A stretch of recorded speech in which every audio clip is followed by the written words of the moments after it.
Olá a todos, sejam muito bem-vindos a mais um episódio do podcast do Spaninca, pertencente ao Projeto 78, e hoje estou aqui com os mais que habituais, Miguel Rocha e João Blanco, para falarmos à semelhança do que temos feito de vários temas. E posso começar por ti, Rocha, por perguntar sobre o estado das principais equipas nacionais, as que estão nos primeiros 4 lugares. Podes começar pelo Porto, se calhar, porque obviamente és adepto dessa equipa. Bem, olá a todos. O Porto está a passar por um período atribulado, muito por causa também de lesões. A mais recente, o Verón, depois de já ter recuperado, foi titular na equipa B, voltou-se a lesionar ainda bastante cedo no jogo, acabou por sair. Ele que se esperava que fosse um PP desta nova época.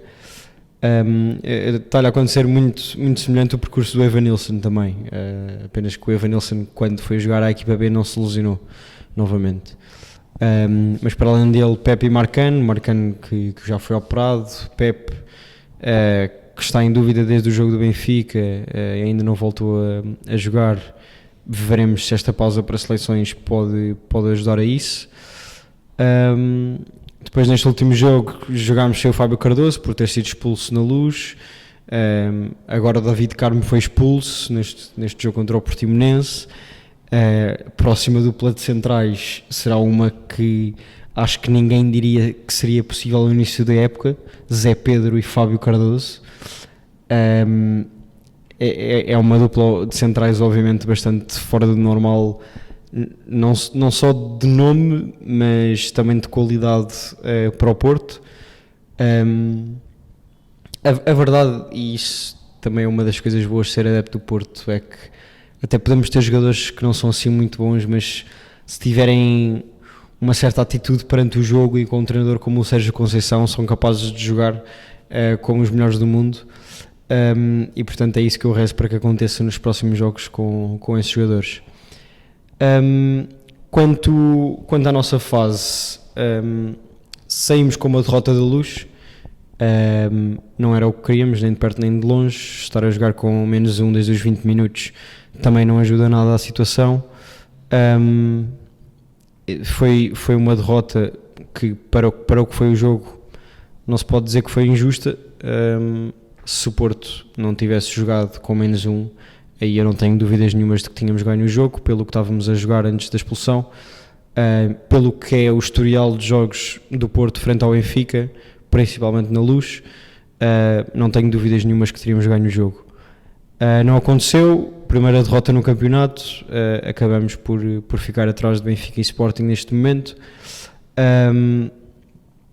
mas falta muito jogo, estamos na 7ª ou 8ª jornada. Portanto não é preocupante. O Porto tem mais que tempo para dar a volta.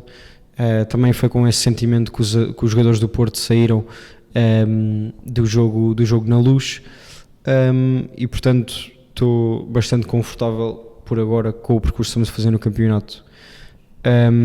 Quanto à Champions, novamente uma derrota no Dragão, esta sim eu já diria injusta. O empate seria o resultado mais justo.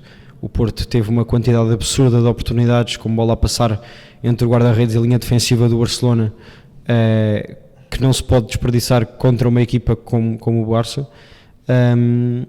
e para além de muitas outras que acabaram por ser mesmo remates à baliza, e por mérito ou demérito do Porto, acabámos por falhar. Não foi o resultado mais justo. Tivemos aquele penalti anulado ao Eustáquio, na minha perspectiva, e pelas imagens que deram na transmissão televisiva. Para mim, o Eustáquio dá com o ombro, e portanto a partir desse momento seria a mão do Cancelo. Ainda mais cedo no jogo, o Taremi tem um penalti que a UEFA já nos habituou a não apitar a equipas portuguesas, e portanto foram peripécias que prejudicaram muito o Porto no jogo contra o Barcelona, e portanto nem de perto nem de longe que o Porto devia ter perdido esse jogo. Quanto a Sporting e Benfica, acho que estão numa fase não muito diferente. No campeonato continuam bastante colados. Na Europa ambos perdem. Em situações diferentes também, em competições diferentes também. Sim, claro. O Benfica contra a Inter, o Sporting contra a Atalanta. O Benfica contra o Salzburgo, o Sporting ganhou-se um caso. Mas eu, do Sporting e do Benfica, queria destacar uma situação. Acho que tenho a ideia que no último episódio que gravámos aqui falámos muito sobre os 5 golos, não sei se era golos ou se era jogos que o Porto tinha ganho nos minutos de compensação. 4 ou 5, já não sei. Sim, foi um bom facto, mas acho que isso acabou por não ir para o ar devido às tais questões. Ok. Sim. É interessante ver que a partir daí Benfica com mais um contra o Porto acaba por conseguir os 3 pontos.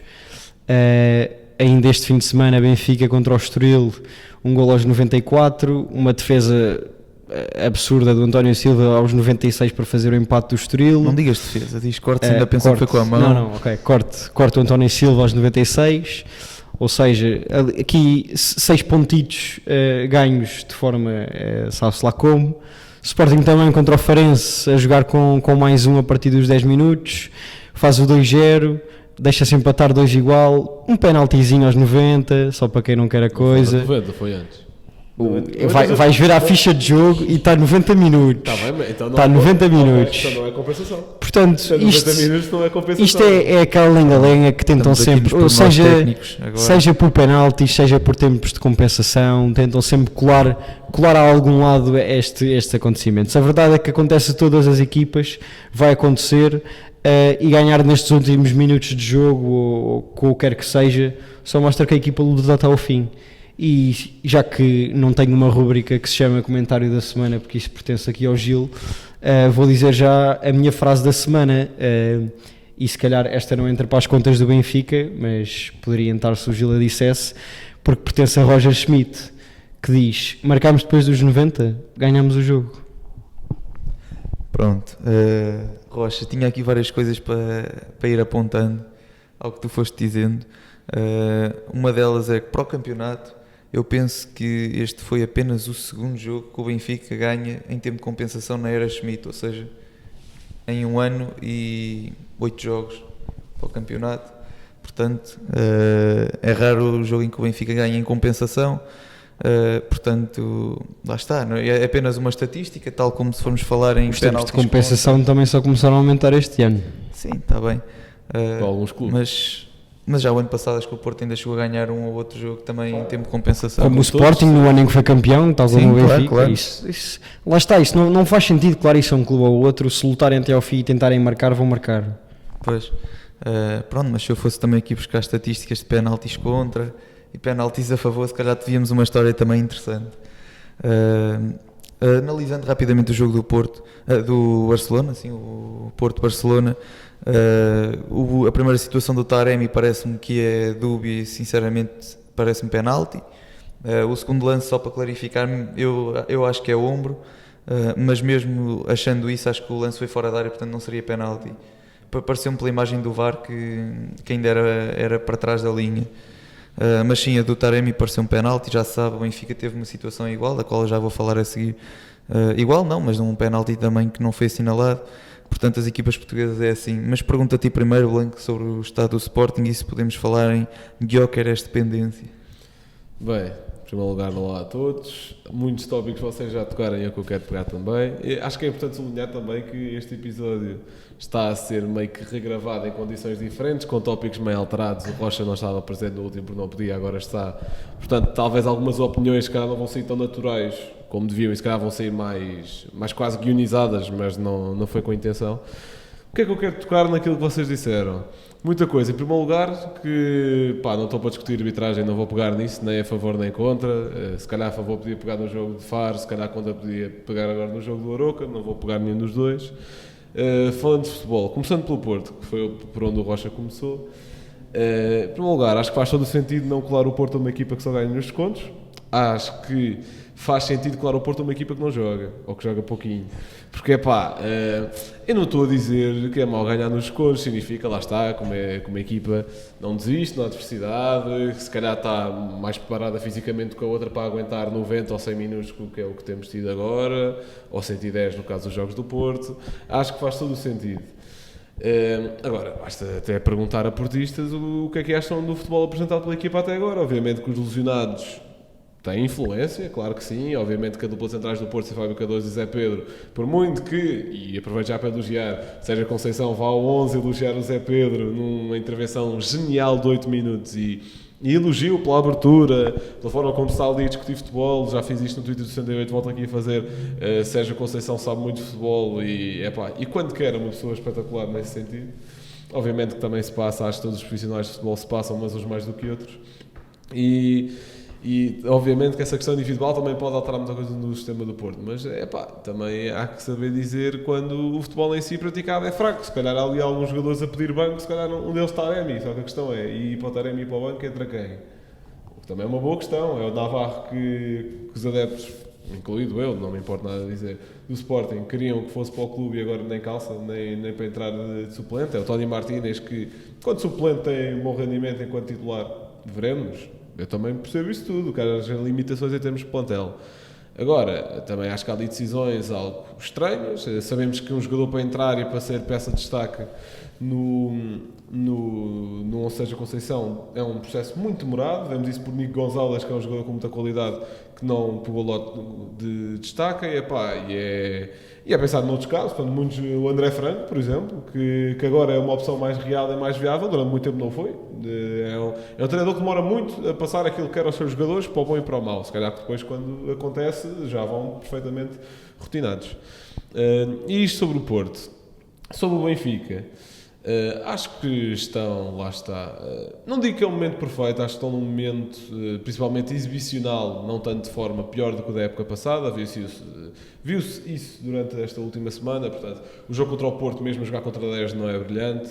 A derrota em Milão é humilhante, não pelos números não pelo número de golos, mas pelos outros todos os números, não é?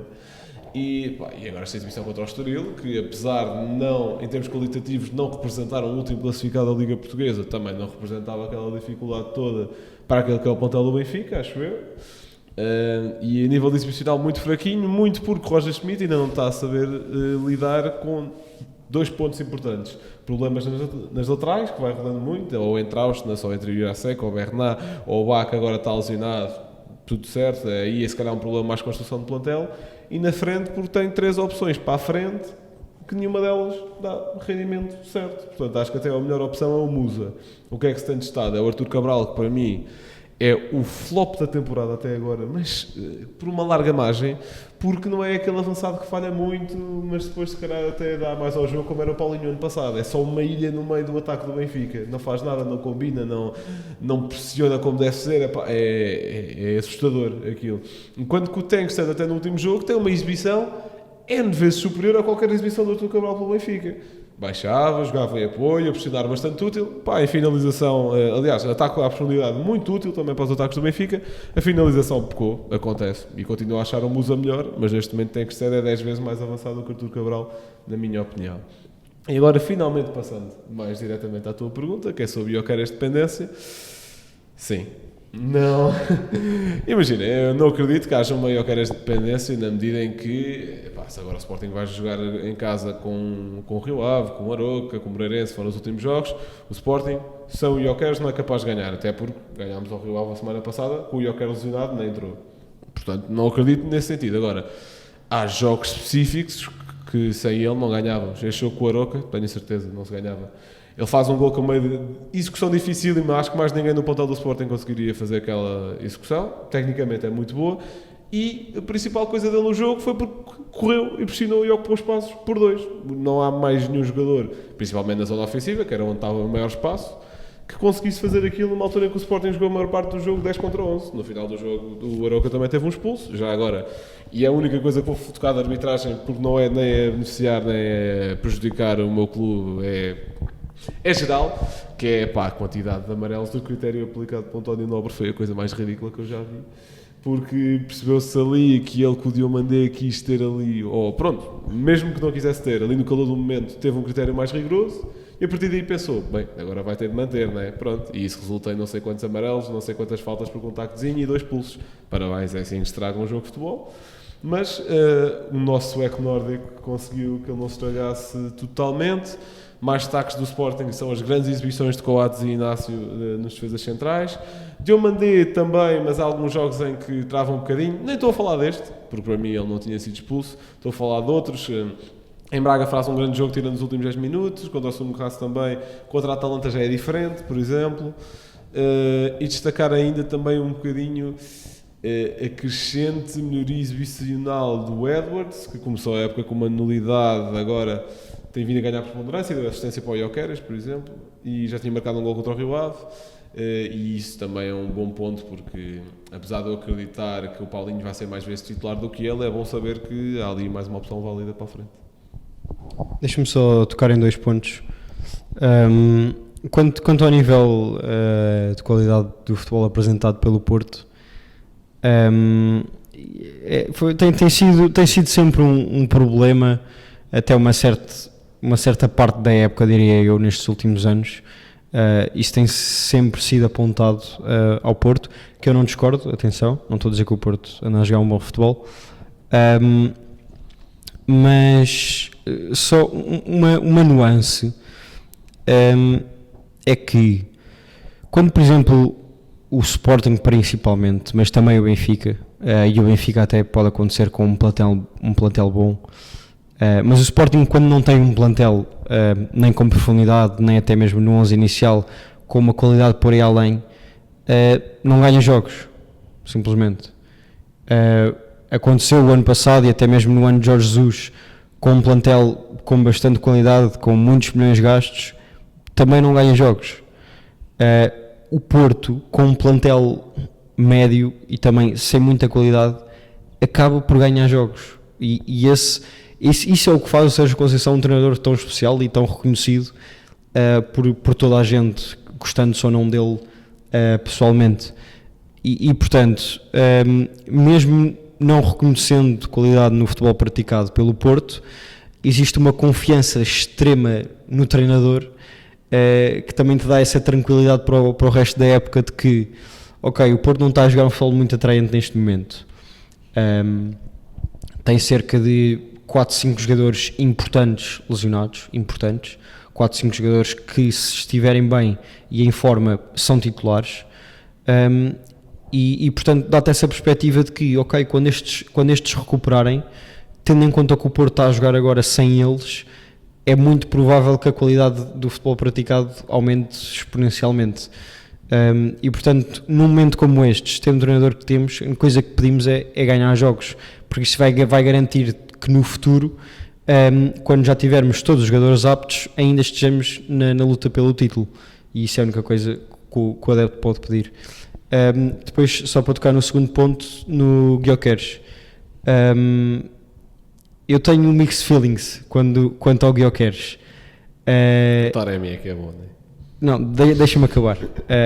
Eu acho que o Gyökeres é o melhor em Portugal a pressionar, a segurar a bola, a defender até, mas na minha opinião ele é um avançado completíssimo, mas que lhe falta faro de golo. Eu acho que o Gyökeres não tem os olhos na baliza em certos momentos. Por exemplo, aliás, eu até te digo, se tu combinasses o Gyökeres com o Tony Martínez, tinhas um avançado perfeito. Porque o Tony Martínez pode vir do meio campo que já está a olhar para a baliza. O Tony Martínez recebe a bola, olha para a baliza e espeta um petardo lá para dentro. O Gyökeres recebe a bola dentro da área e tenta rodar, tenta meter atrasado. Acho que lhe falta um pouco de direção para a baliza. Ele tem tudo. A forma como o Gyökeres segura a bola é completamente de outro mundo. Ou até como vai uma bola na linha de fundo e o central acha que está completamente ganha e ele vai lá e dá-lhe uma carga de ombro que o gajo voa sem falta e recupera a bola. Acho que o Gyökeres tem mesmo tudo. Mas depois falta-lhe alguma coisa no momento de finalização. não é o remate em si ou a forma de colocar a bola no sítio certo, não é nada disso. Não é uma coisa técnica, é um aspecto tático. Não sei se é falta de confiança, se não foi ensinado assim a ter essa direção na baliza, mas eu acho que se o Gyökeres se tornar nesse tipo de jogador com os olhos na baliza, aí sim pode ser o melhor jogador do campeonato, porque por agora para mim não é. Só para tocar neste ponto muito rápido, Gil. Sim, verdade. Só para dizer que eu não concordo. Eu acho que o Gyökeres já é esse jogador, só que eu acho que isso nota-se menos em jogos do campeonato, porque jogando muitas vezes contra blocos baixos, o Gyökeres, quando recebe a bola, ou vai estar com os jogadores mais em cima dele, se receber já dentro da área, ou se receber fora da área, e se chutar, provavelmente vai bater num muro de pedra e a bola vai ficar pressada. Porque eu acho que em jogos em que se nota que ele tem mais espaço para jogar, nota-se perfeitamente que ele está sempre de olhos postos na baliza, e para mim um exemplo claro disso foi Sturm Graz, em que é um jogo muito difícil, o Sporting em que o meio campo está muito congestionado, mas é diferente, estavam a perder, estão mais atrás do resultado, a cabeça está mais virada para aí. Em jogos do campeonato em que está no início, eu acho que essa mentalidade também tem de existir. É possível, não acredito, mas é possível. Bem, avançando agora para o Benfica, deixa só dizer uma coisa, Blanco, tu há bocado disseste que neste momento o Artur Cabral era o flop do campeonato para ti, até agora. Concordo. E eu vou-te dizer que vais engolir essas palavras no futuro e acho que ele vai ser bom jogador, vais ver. Está bem, estou aqui a deixar isto. É uma sensação. O que é que é ser um bom jogador? É que pelo valor dele, ele foi quanto? Foi 20. Pronto, o Gyökeres acho que foi 24, se não me engano. Se tens um jogador de 24 a jogar o que o Gyökeres joga, estás a dizer que o Artur Cabral consegue ser nadinha ligeiramente pior do que o Gyökeres? Eu sinto que quando estiver entrosado com a equipa pode ser muito só interessante. Para garantir a baboseira que estás a dizer. Sim, porque pronto, não sei se provavelmente não deves ter visto a jogar nos clubes anteriores, mas ele tinha muita coisa que não está a mostrar agora. Golo. Tinha golo, a partir já agora, logo assim para iniciar, tinha golo. O Draxler também tinha. No Basileia também era o maior. Pronto, mas é totalmente diferente do Draxler, que vinha lesionado e pronto, lesionado crónico. Até como o Trincão também tinha. Pronto, mas ele também segurava bem a bola, tinha bom jogo de cabeça, até tinha bom jogo associativo, ele é um jogador com técnica, parece assim um meio, sei lá, meio desastrado, mas não, ele até é um jogador com técnica. Depois de ver um Darwin no Benfica já nada é desastrado. Pronto, mas eu confio que se calhar daqui a 1 mês, 2 meses, não sei, poderemos estar a falar de um jogador mais de acordo com o que são os objetivos ao contratá-lo. Fazendo uma pergunta rápida sobre esse sentido, e não achas que, tendo em conta as necessidades do Benfica com a venda de Gonçalo Ramos, mesmo que, vamos dizer, não é esse jogador de pressionar alto, mas não tem a ver com as características, estou a dizer, tendo em conta as necessidades do Benfica com a saída de Gonçalo Ramos, é que é preciso rendimento para o imediato, sendo que ele até pode começar, vamos dizer, igual ao Gyökeres, exatamente um rendimento igual, mas a partir de janeiro não achas que aí já é uma contratação meio que falhada, sendo que o Benfica precisava de rendimento no momento? Pá, acho que a culpa nesse caso não seria do jogador. Então, eu concordo. Seria do Benfica, eu não sei o que é que o Benfica pensou. Não sei o que é que o Benfica pensou, se achava que tinha logo ali um jogador pronto para dar rendimento no momento, se foi esse o caso, então foi claramente um erro de casting, se não foi esse o caso, foi um erro de má preparação da época. Qualquer das formas podem concluir que foi um erro. Portanto, é a resposta à tua pergunta. Era isto que eu queria ouvir.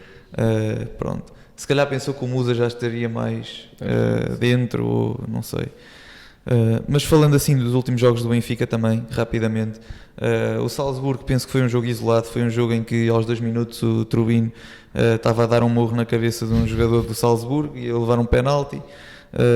5 minutos a seguir o João Mário manda uma bola à barra, ao poste, e em seguida tem um lance para penalti, e depois mais 2 ou 3 minutos há um atraso do Bá completamente estúpido, e toda a gente a dormir, o António Silva faz mão, expulso. Portanto, isto aqui é um jogo claramente com várias condicionantes, que não me parece que seja um jogo que vá definir exatamente o que é que estava a ser o Benfica até aí, e a própria exibição do Benfica após a expulsão melhorou muito, e sinceramente para mim com menos 1 não foi nada má.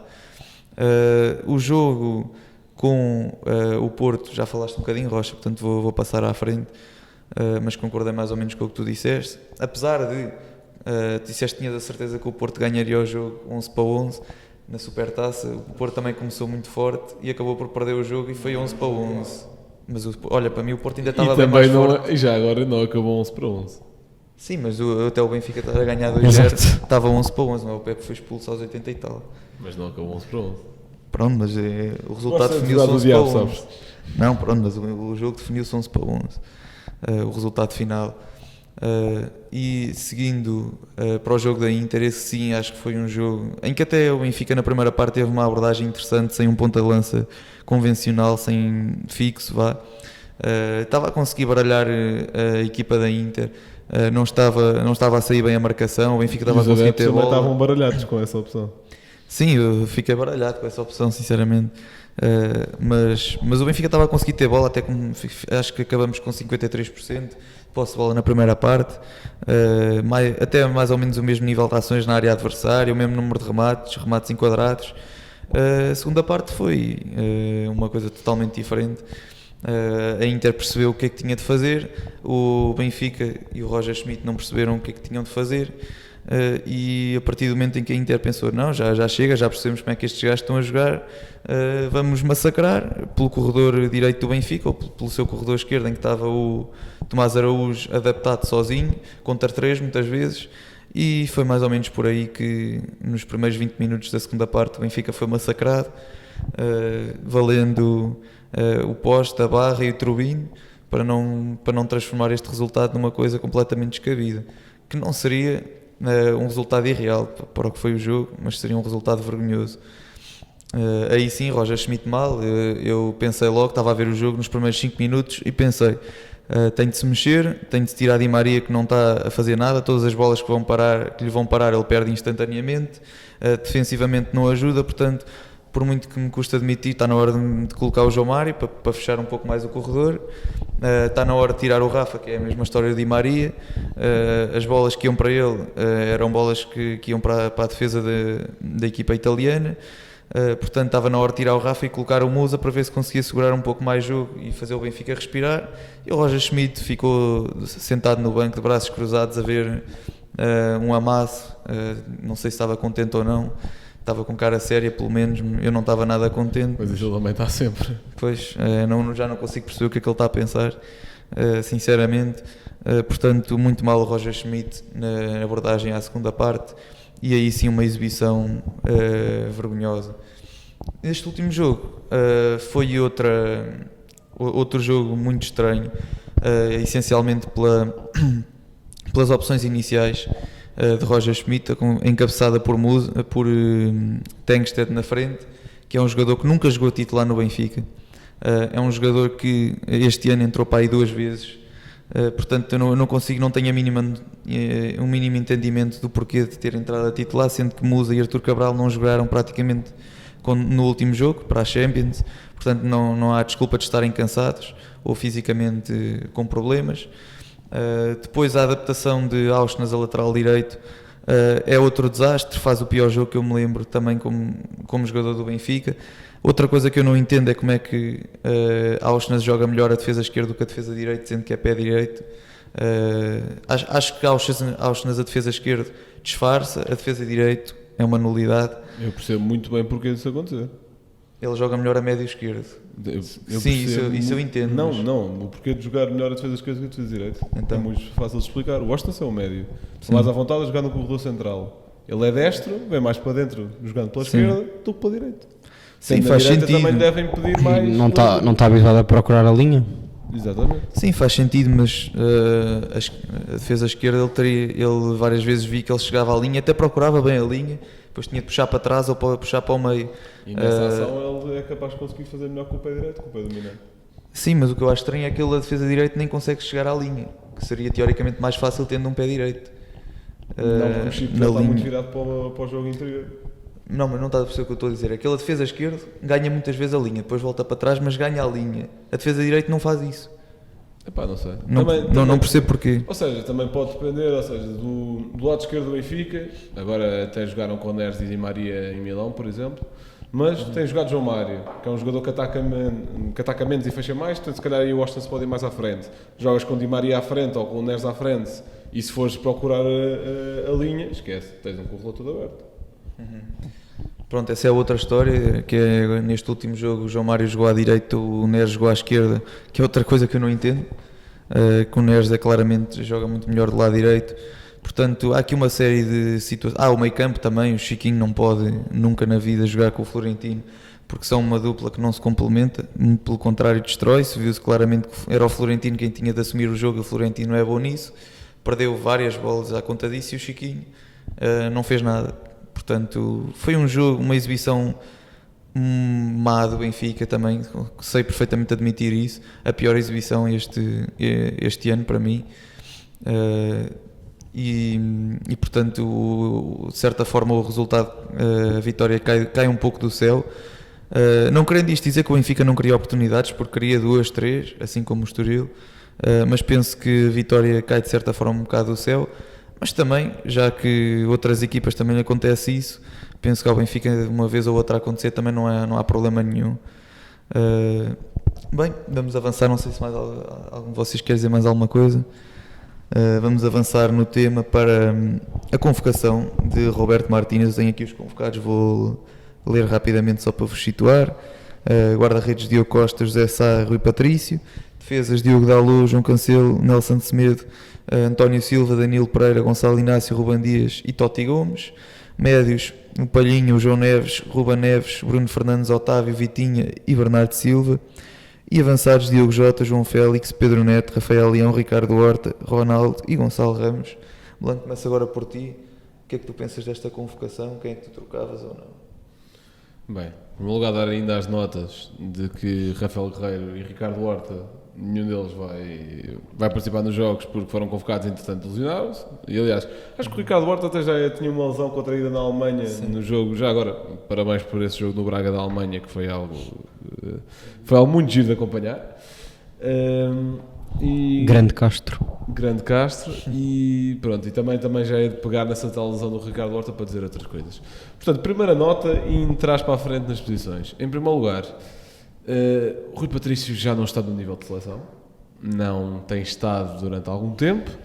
Cada jogo da Roma que eu tenho a possibilidade de ver este ano, ele consegue dar uma casa qualquer. Já no ano passado, mais a partir de janeiro, era igual. Portanto, ele só tem sorte de Rui Silva não estar a fazer as épocas espetaculares acima do nível que se esperaria, que tem feito nas últimas, na última, 1 ou 2 épocas, por aí.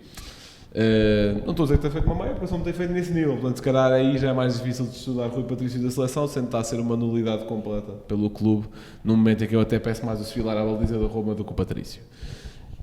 Mas, passando para a convocatória de Totti Gomes e Ruben Neves, que se equiparam de certa forma, mas que também são diferentes, porque o Ruben Neves já é um jogador muito mais estabelecido no grupo do que Totti Gomes.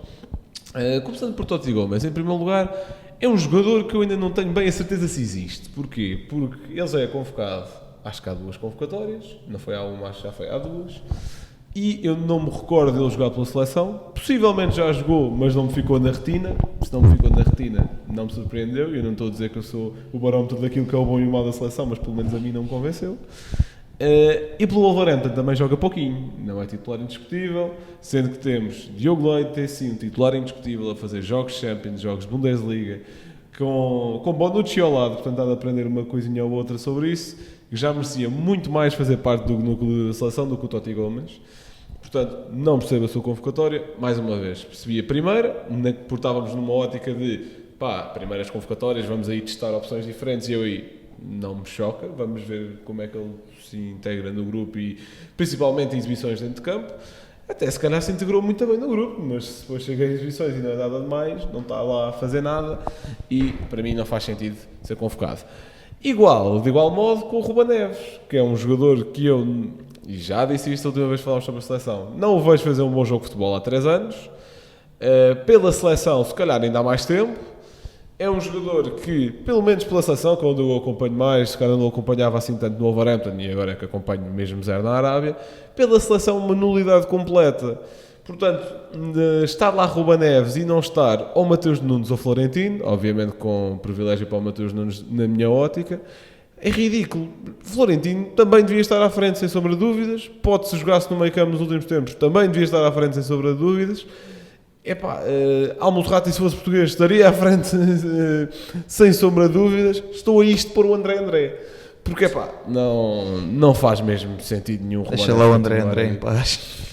Mas, último tópico que é mais relativo às posições da frente, é dizer que tanto Bruma como Paulinho, mas mais Bruma, obviamente, que é mais, tem jogado mais tempo e tem sido mais regular, têm estado os dois a grande nível, mas com a qualidade do momento dos jogadores da frente, sinto essa dificuldade em conseguir inseri-los por muito que se quisesse. Portanto, para a frente temos, se calhar até em pior momento de forma, jogadores como, sei lá, Diogo Jota e Gonçalo Ramos, mas como são jogadores que vão 100% de certeza dar no próximo europeu, não faz sentido não convocá-los.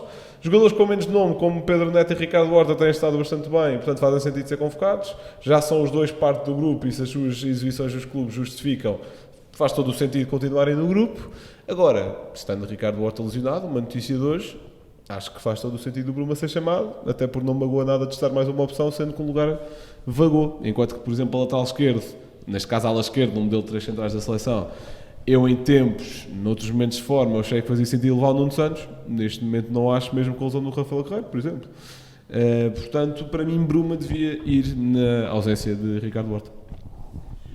Rocha, faço também uma pergunta. O que é que tu achas destes convocados? Não sei se tens todos de memória, se queres ver.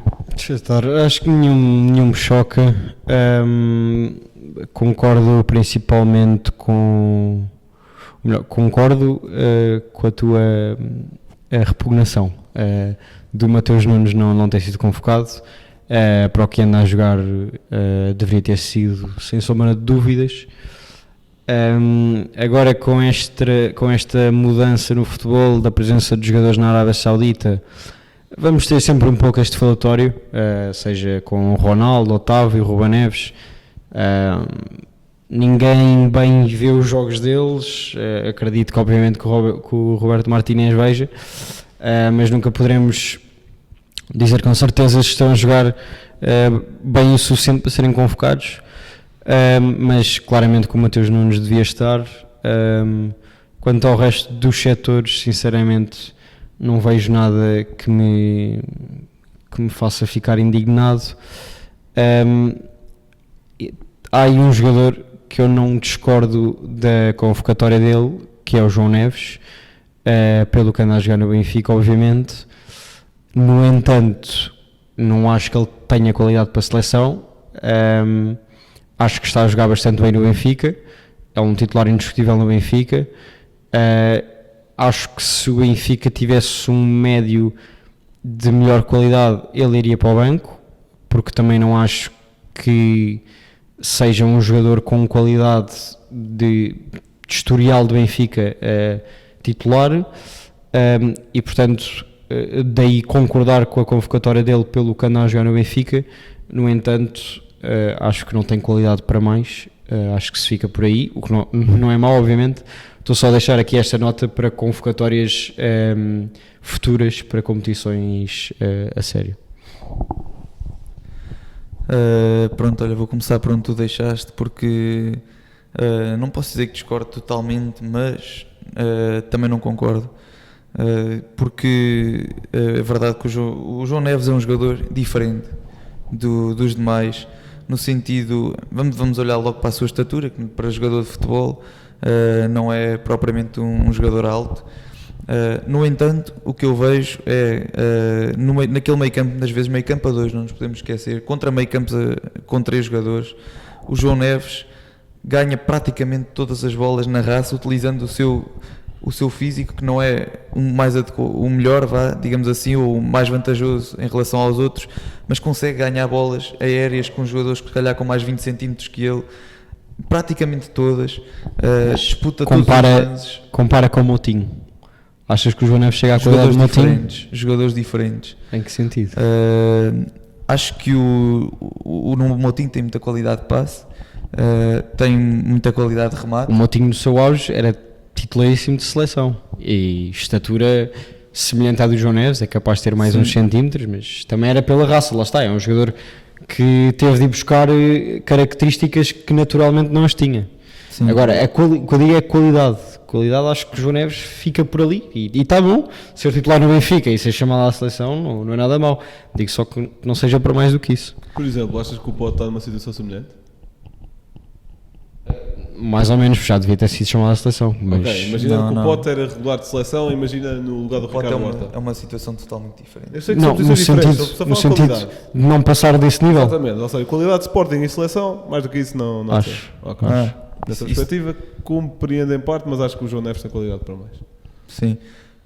Pronto, obviamente que se calhar o João Neves não tem, ou pelo menos ainda não se viu a qualidade de remate do João Moutinho, que é muito elevada. A qualidade de passe não vi o suficiente, mas a verdade é que o João Neves pega muito bem na bola, distribui bem, raramente falha passes. Ainda não posso comparar porque obviamente tem 8 jogos esta época e mais uns quantos na época passada. Mas parece-me que em termos de raça, de entrega e de disputar os lances, talvez seja superior ligeiramente ao Moutinho, pelo que eu vejo neste momento. Já agora deixem-me só comentar quanto ao Pote, que acho que ele também já deveria estar na seleção. Não digo que nesta convocatória, mas Neste momento, não no acho. passado. Sim, neste momento Sim, não. sim, neste No momento passado- não. Sim, no No passado acho que ele já deveria deveria ser ter. um regular de seleção. Pelo menos Sim. 2 ou 3 convocatórias em que devia ter lá estado. Se bem que eu acho que para uma posição totalmente diferente. Claro que sim. Isso Eu- aí- Eu peguei no Pote na questão da qualidade, não tem nada a ver com posição. Sim, Zero, ok. Sim. Pronto. Olhando de resto, já falaste do Rui Patrício, acho que o Mateus do Braga seria perfeitamente convocável em vez do Patrício. Concordo plenamente. Na defesa, Totti Gomes também Tem. tem. Na defesa, Totti Gomes, concordo plenamente por Diogo Leite. Meio campo, parece-me estar tudo também, à exceção do Ruben Neves, que se calhar também trocaria por um Mateus Nunes facilmente. E na frente, acho que se faz um pouco de justiça com a saída do Horta e a entrada, possível entrada, que não é ainda do Bruma, mas que seria bem vista. Vamos lá ver o que acontece. E de resto também me parece bem. Já agora posso introduzir um nome para discussão? Diz. Galeno. Não. Galeno. Não de todo. Mas que achas que não tem qualidade para estar na seleção? Acho o Ricardo Horta 3 vezes mais jogador do que o Galeno. A nível de decisão de Epá. lances, o Galeno é terrível. Já para não Tem falar... características completamente diferentes. O Galeno é Imagina, jogador de o 1 Rafa para é um Galeno 1. melhor. O tipo de jogador é parecido. O Galeno é menos rápido, se calhar parte menos de 1 para 1. O Rafa é um Galeno melhor. Sim. Completamente. A nível de Em que sentido? A nível... Em tomada- não consigo decidir. a Em nível- tomada de decisão, o Rafa é melhor que o Galeno. Mas o Não, Galeno também não ou tem seja, uma o que eu quero dizer tomada é- de decisão muito São boa. jogadores parecidos na medida em que são jogadores com um bom 1 para 1, o Rafa joga mais do que o central. O Galeno tem muito mais 1 para 1 do que o Rafa. Ok, são jogadores parecidos na medida em que usam muito 1 para 1, usam muito mais drible do que propriamente qualidade no passe. Apesar de Galeno acho que ter uma superior ao Rafa, por exemplo. O Rafa tem mais gol O que Rafa tem Galeno, por muito exemplo. mais toque de bola que o Rafa. Pá, Muito viram, bola. isso são Toque de jogadores que bola. chegam ao Isso último discordo. terço e o cérebro Isso desliga. discordo. Não acho. É facto. Acho que o Galeno já demonstrou ter muita qualidade na decisão, principalmente no Braga. No Porto já teve momentos que o demonstrou também. E não tenho dúvidas nenhumas. Supertaça, por exemplo. A primeira parte, o jogo do Porto é todo direcionado para finalizações do Galeno. Não acerta Claro. para a baliza. Isso, há jogos que Eu correm acho- mal. Quantas finalizações extraordinárias é que já não viste o Galeno fazer? Pouquíssimas. Pouquíssimas. Ele. Diz-me um golaço do Galeno. Olha, Se calhar ele. consegues-me dizer, mas agora sim. Mas só esta época? Qual? Shakhtar, se calhar? Não é um golaço. É pá, uma boa finalização. Shakhtar Pá, fez- Uma boa finalização. Fez eu duas também jogadas consigo dizer golaço do extraordinárias. Ao longo da carreira toda, talvez, sim. Pá, não, Mas este ano, no Pá, início. Não se esqueçam a quantidade de vezes que o Rafa foi convocado para a seleção, não se esqueçam desse Certo, pormenor. mas não era numa altura em que, em termos de atacantes, se calhar estávamos piores em termos de profundidade. Acho o Ricardo Acho Horta puxado, e o acho puxado Bruma dizer isso. N vezes mais convocáveis do que o Galeno nesta fase. Não acho. E acho que o Galeno na próxima já vai ser Mas, convocado. por exemplo, convocava o Galeno à frente do Pote. Neste momento, sem Está bem, sombra sim. de dúvida. Neste momento também, claro. Não convocaria o Galeno à frente do Paulinho, neste momento. Porque acho que também é falta aqui outro perfil avançado. Porque extremos O Anderson são- Silva não foi, pera. Quê? O Anderson Silva. Não. É o famoso avançado móvel, né? Pá, sim. O Gonçalo Ramos acho que não faz muito disso. Se lhe pedires. Depende. Mas sim, força, Gil. Não, agora ia, se nenhum de vocês tem mais nada a dizer, ia avançar para o último tema, que é a questão do Mundial em 6 países, entre eles Portugal, Marrocos, Espanha, Paraguai, Uruguai e Argentina. Começa outra vez por ti, Rocha. O que é que tu achas desta modalidade mundial? Sim, são 6 Multicultural. países QB, não é? Vão ter ali os 3 primeiros jogos como é que é? Uruguai, Argentina Paraguai. e Paraguai. Portanto, Pronto, sobre Sim, mas são pronto. mas são só os 3 primeiros Sim, jogos. sim. Depois o resto será em Portugal, Espanha e Marrocos. Aceitaria melhor se fosse apenas no Uruguai, porque é a questão do centenário. Espalhar isso para a Argentina e Paraguai não percebem qual é que é o sentido. Se calhar mais uma demonstração. Possivelmente o primeiro Mundial foi organizado em Argentina e Paraguai. Não sei, não faço ideia.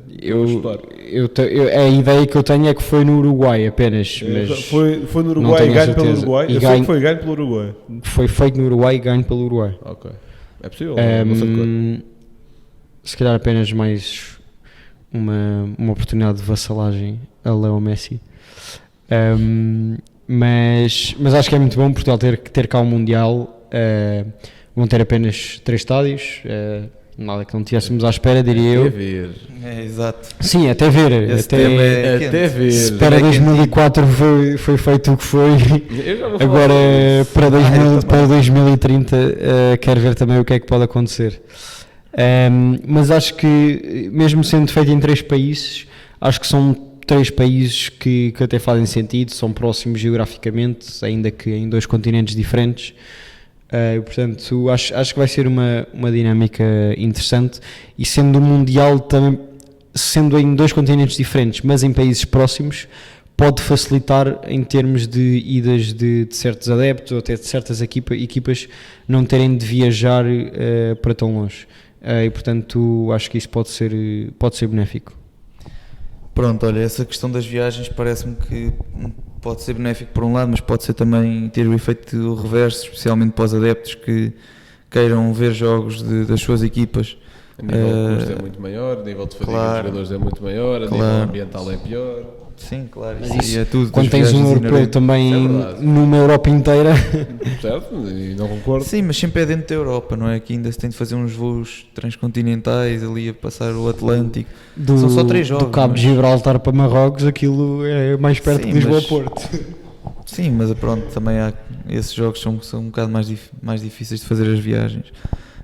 Mas pronto, é sempre um bocado mais a nível logístico mais difícil, se calhar em termos das companhias aéreas e das viagens.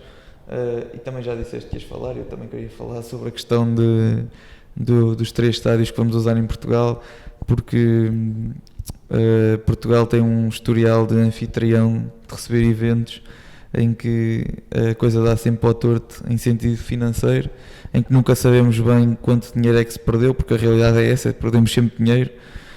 Dizes sempre, isto vai gerar lucros, era a jornada, era a Eurovisão, era a Web Summit, era o Europeu 2014, já nem vou mais 2004, para trás, 2004 sim, já nem vou mais para trás. Expo, queres pegar na Expo também? A Expo 98. Portanto é sempre um historial, isto é excelente para o país, vai gerar milhões, e no entanto já consigo contar, aliás já quase não consigo contar pelos dedos das mãos o número de bancarrotas que sofremos. Se calhar os únicos dois eventos positivos dessa lista, se calhar são a Expo e o Web Summit, ou não? Pois, sim, depende da perspectiva. Depende da perspectiva. Mas para o Web Summit não construímos nada. Pois, e o meu medo é que agora do nada se desata a meter a duplicar lotações de estádios de Aveiros e dos Algarve, e ainda que é para depois termos 30 mil supertaças em casas de 80 mil, não é? Pois, exato. Pois é, mais um forró com os bilhetes também, com a vinda. Bem, mas assusta-me um bocado essa ideia. Penso que, espero que já tenhamos evoluído os nossos governantes mentalmente nesse sentido, de que não há cá entrar em loucuras e usar as infraestruturas já existentes e não fazer updates. Não sei se queres dizer mais alguma coisa também sobre isto. Quero dizer que qualquer pessoa ligada à organização do Mundial, na minha perspectiva, devia estar proibido de contactar qualquer engenheiro nos próximos 7 anos. Porque, em primeiro lugar, atrevam-se a construir qualquer tipo de infraestrutura. Olha que eu vou ser engenheiro daqui a 7 anos. O que tu quiseres.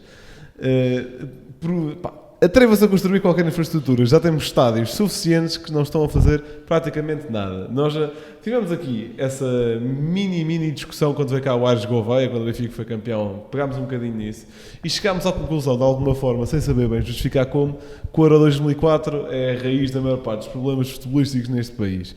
Eu acredito que é B. Não digo que é tudo, mas também é uma boa parte. Portanto, ter infraestruturas que não estão a servir para nada e só estão a dar despesa, e para clubes, se calhar, mais pequenos, nem vale a pena utilizar, sendo, por exemplo, o Leiria exceção à regra, o Beira-Mar também esteve aí a jogar no Aveiro, acho eu, durante um bom período. Aveiro, sim. Durante um bom período. Não sei se ainda está a jogar, nem sei como é que está a situação do Beira-Mar agora, se está em distritais, se está onde. Pronto, portanto, não faz sentido usar aquele estádio por termos de manutenção, custo de manutenção, e nesse sentido. Portanto, ninguém constrói nada, e a única coisa que eu poderia achar que faria sentido seria aumentar a lotação dos estádios dos grandes, na medida em que pudessem receber meias finais. Mas depois mete-se aqui uma questão que é, então vamos usar dinheiro público para aumentar os estádios de um dos grandes? Então olha, por exemplo, o Benfica fala muito, não sei bem porquê, de aumentar o estádio. Sei lá, quarto anel, eu sei. Passa de 60 mil para 80 mil. Vamos dizer que isto é feito com o dinheiro do Estado. Agora procedente que isto abra, não é? Acho que faria sentido, se calhar, aumentar certos estádios. Não acho que fizesse sentido com o dinheiro do estádio. E eu digo os três grandes porquê. Vamos aumentar a pedreira. O Braga não é nem os 25 mil, se não me engano, ou 30 mil, uma coisa assim. Daquilo enche. O Vitória tem 15 mil, se calhar faria sentido aumentar para 20 mil, para 25 mil, mas não no âmbito mundial. Então tem de ter 50 mil para... Sim, não para faz sentido receber. nenhum. Para o âmbito europeu, talvez. Para o âmbito europeu fazia sentido. Agora, para o âmbito mundial, não. Mais pontos importantes do Mundial. Em primeiro lugar, agora sobre esta moda de andarmos a partilhar organizações, que não é uma moda nova, mas também está a tornar-se cada vez mais recente. As próximas competições são todas. Exatamente. Portanto, eu tenho aqui vários... O de 24 é onde?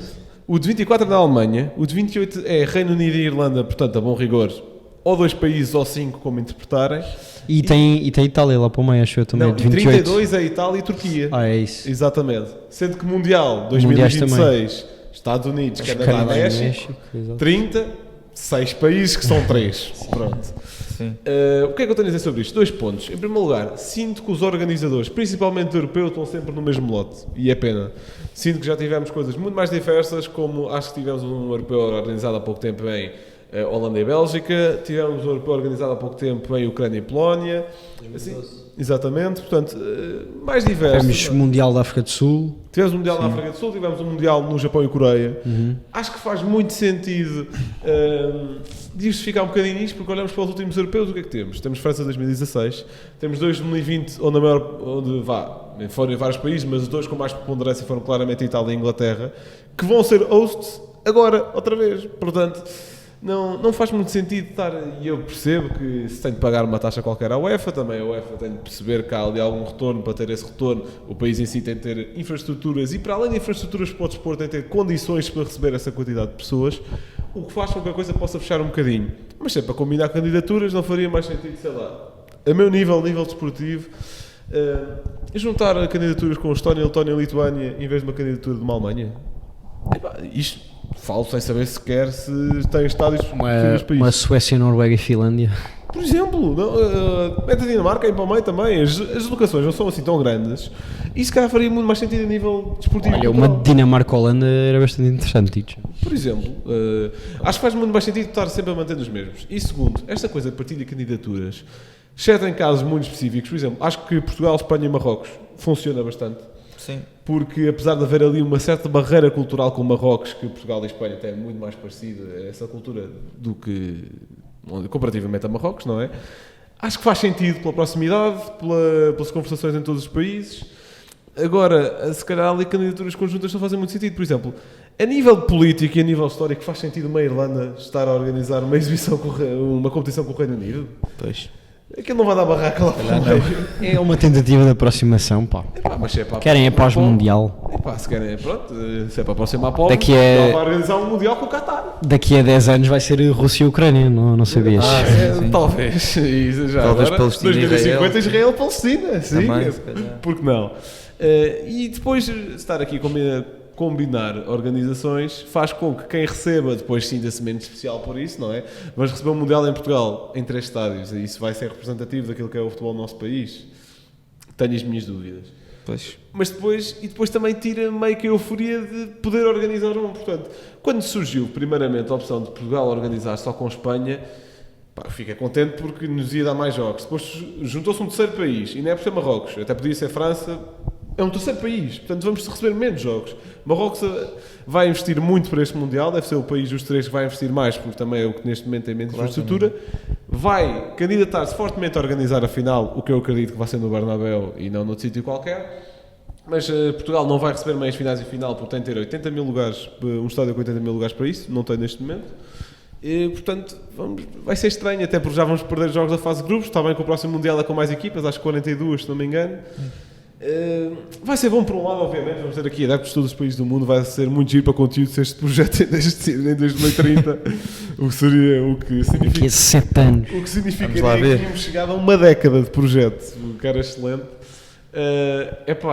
E para termos jornalístico também vai ser excelente, obviamente. A nível cultural acho que o nosso povo pode ganhar muito. Agora, tenho medo a nível organizacional e a nível principalmente financeiro, que foi onde o Gil tocou mais. Muito bem, não sei se Rocha tens mais alguma coisa a dizer. Então vamos passar às rubricas. Blanco, o teu facto. Bem, eu vou dar 2, porque um já dei meio que no Twitter, não sei se ainda vai contar. Em primeiro lugar, tivemos Arsenal-Manchester City e o Arsenal ganhou, e foi pela primeira vez desde 2018 que o Manchester City Esse é bom, já sei. perde 2 vezes consecutivas para a Premier League, portanto um dado ridículo daquilo que é de capacidade de trabalho de Guardiola e a sua longevidade. E o segundo é falar um bocadinho do melhor marcador da Bundesliga, que é Guirassy, que em 7 jornadas tem 13 golos pelo Stuttgart, portanto não é nem pelo Bayern, nem pelo Dortmund, nem pelo Leverkusen, nem pelo União Berlim. É por uma equipa um bocadinho mais alternativa, que está a fazer um excelente campeonato, está no top 4, se não me engano agora, em primeiro está o Bayer Leverkusen. E pronto, destacar também este bom início do campeonato deste avançado. Não queres? Não, ok. só olhar para ti. Achava que ias dizer outro, e já agora digo eu. Eu só não sei. Eu só não mencionei porque ele tem uma taxa de oportunidades falhadas ainda altinho, enquanto que o Guirassy tem menos. Mas fala. Não é esse. Não é? Não é. Já sei qual é que estás a dizer, não é esse. É que a última vitória que o Arsenal teve frente ao Manchester City, que já não sei em casa de quem, foi um gol também marcado aos 87 minutos, assim como este do Martinelli. E na altura foi marcado por quem? Arteta. Giro. Não, eu estava a falar Engraçado. do Boniface, que Sim, é o sim, avançado. sim. Engraçado. Mas bem, a minha recomendação vai para o documentário do Beckham. Já sabia. Muito original esta semana, Rocha. É impossível eu não falar do Beckham. Foi dos primeiros jogadores a seguir ao Ronaldo que eu me lembro de idolatrar, ainda que tivesse visto tão pouco da sua carreira. Mas eu lembro-me perfeitamente, como se fosse hoje, o dia em que ele se retirou de ver vídeos dele a sair de campo do PSG. Aconselho mesmo muito, porque eu mesmo, gostando bastante do Beckham, não tinha noção da história dele. São apenas 4 episódios, vê-se bastante bem, e tem lá muitas histórias.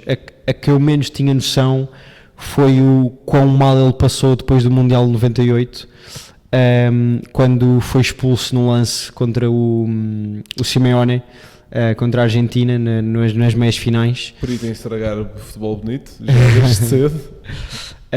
Em que lá está a Simeone com um grande golpe de teatro, depois de um toquezinho de Beckham, acaba por fazer com que o mesmo seja expulso. Ele está a passar por um período difícil porque ia ter o seu primeiro filho, etc. E tinha acabado de saber, mesmo antes do jogo, dessa situação. Portanto, tinha as emoções muito à flor da pele. Acaba por sofrer um bullying que eu não tinha noção em todos os estádios de Inglaterra quando voltou a jogar na época seguinte. E para além destas tem muitas mais situações. Se calhar um bocadinho a semelhança do que o Ronaldo passou após o Mundial 2006, a situação com o Rooney. Um pouco, mas bastante pior no sentido em que É da casa, não é? lá está, é da casa. Sim. E eram os teus adeptos, lá está, isso eram os adeptos ingleses contra o Ronaldo, e claro que se fosse contra um West Ham, obviamente que o Ronaldo ia levar com assobios. Agora o Beckham, em certas situações, até ser assobiado em Old Trafford, chegou a ser bastante traumatizante para o mesmo, que depois, lá está, em todos os momentos de Beckham, e este é um pequeno spoiler QB, em todos os momentos em que o Beckham, por alguma razão, teve mais em baixo, ele no jogo seguinte marcava. É a conclusão que se tira do documentário, porque ele realmente saía sempre por cima de todas as dificuldades que tinha, com um golaço de livre ou uma exibição espetacular tirada de não sei de onde. E portanto aconselho mesmo muito a verem. Gil, o teu comentário da semana. Esta semana trouxe um comentário algo triste de Kiko Bondoso, que estava agora a jogar numa equipa em Israel. Ele diz: acordei às 6 da manhã com o barulho das bombas, e apenas é para deixar uma nota de tristeza e pesar por causa de mais uma guerra que estala no mundo. E obviamente que o futebol não tem nada a ver com esta guerra, mas trouxe este tema na mesma porque é triste, depois da Ucrânia e a Rússia estarem há praticamente 2 anos em guerra, e guerra sem fim à vista, atenção, é triste mais uma guerra a assolar o nosso mundo. E terminamos assim o episódio com esta nota um pouco triste. Muito obrigado por todos os que estiveram a ouvir, e até para a semana. Um abraço.